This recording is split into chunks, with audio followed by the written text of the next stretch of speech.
आज माझ्यासोबत असं काय होईल मी विचार पण केला नव्हता. जय श्रीराम भावनो. आज दिवस 65. डाईट ही घेतली आज 2 केळी आणि 1 चिक्कू. पहिला वर्कआउट आज संध्याकाळी केला.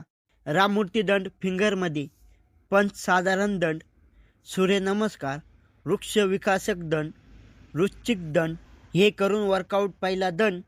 माझी लाईफ एकदम भारी चालू होती. त्यात आज अवदासाने मला कॉल केला, मी उचलला नाही. पहिला वर्कआउट आत्ताच संपवला. आत्ता 6 वाजले. 8 वाजता परत जिमला जायचं, दुसरा वर्कआउट करायला. चॅलेंज आहे ना, ते तर पूर्ण करावंच लागेल. दुसरा वर्कआउट आज 4 दिवसातून जिममध्ये आलो.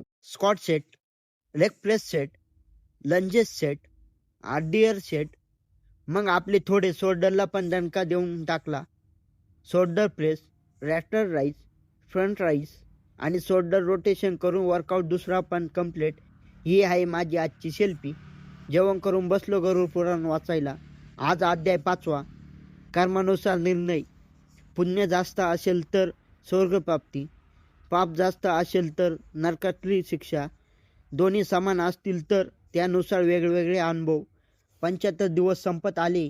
कमेंटमध्ये सांगा पुढे काय करू.